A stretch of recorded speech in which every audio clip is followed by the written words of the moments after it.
All right, hey everybody.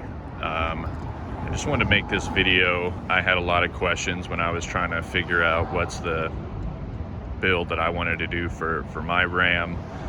So I just figured if I could make this video and help anybody answer some of the questions that I had whenever I was getting started, that it'd be a success. So just wanted to walk you guys through my build and let you guys kind of see it, and hopefully I can answer a couple questions for you guys.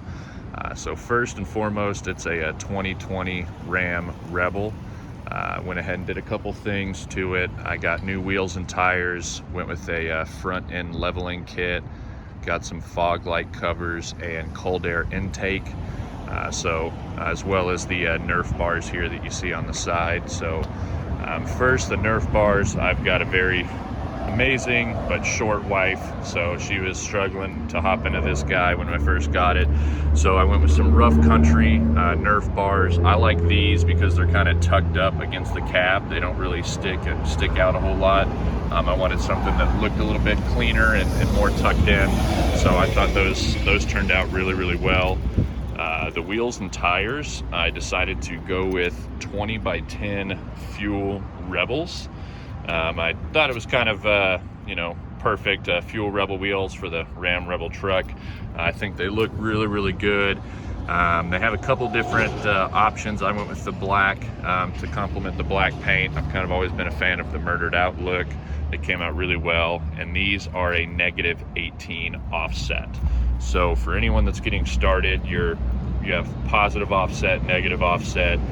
The positive offset will typically have the wheel sitting under the wheel well, closer to factory OEM specs. A negative offset usually pushes the wheel out, away from the cab, away from the wheel well, which gives it that wider stance.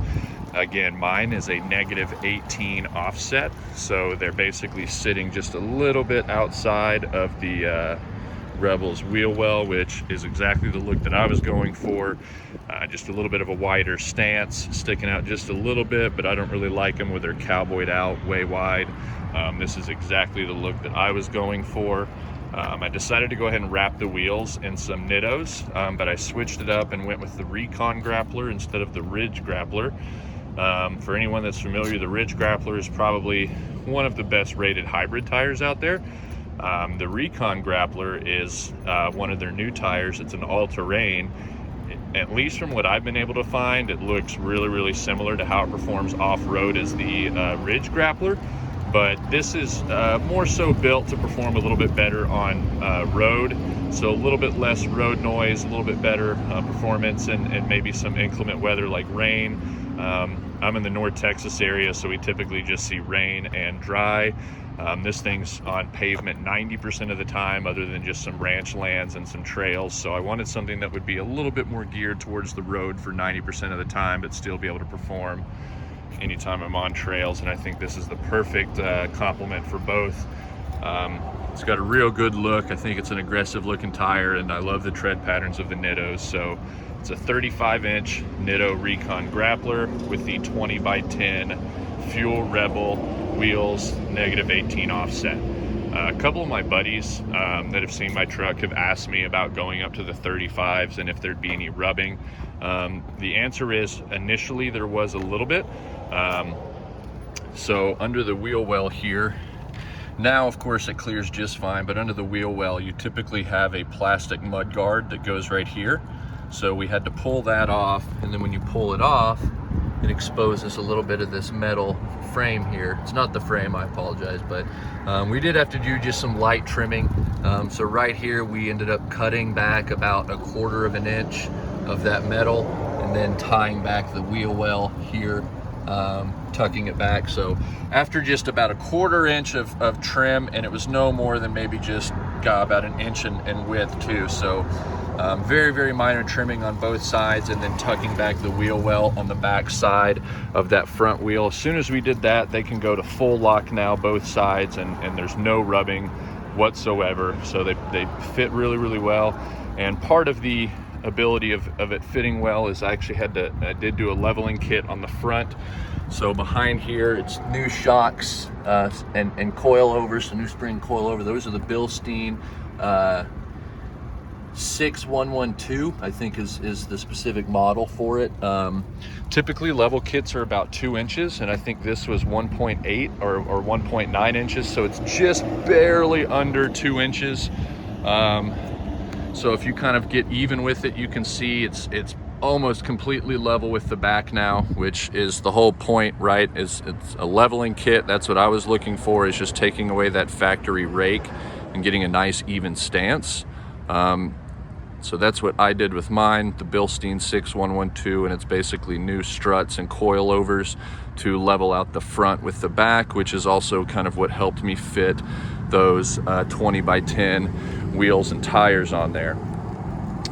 Now, one of the other things that I did do is, if you come here and you look at the front, the factory floodlights that come with it, I think it's Lamin-x if I'm not mistaken, but they make a cover that is super cheap. It's like 20 bucks. It's literally just a fog light cover that you can kind of poke over that. I chose yellow. I think it's a really cool off-road look, but they have orange and a bunch of other different colors, but that's a super cheap, easy thing to add on there just to kind of help give that a different look. And then one last thing that I did is cold air intake. Now, this is a 2020 Ram Rebel, and I did do went with a couple upgrades. The moon roof, y'all, that thing is awesome. I have it open all the time. It's so cool. I went with the 12-inch touchscreen. At first, I was initially thinking that it would be a little bit too large and it might bother me, but because it's split screen, so you can have kind of the media on the top part and you can have your navigation on the bottom, it actually splits it out really, really well. I went with the black on black, so it's the midnight edition, so everything is murdered out. There's no red trim anywhere in here. I did add the red start stop like you see on the TRX. That honestly was such an easy thing to do. It took all of 3.5 minutes. I think the part was 30 bucks.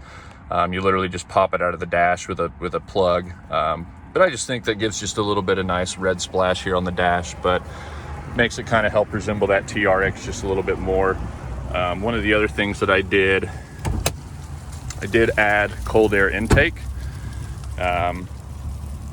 just to help kind of give that engine some extra room to breathe.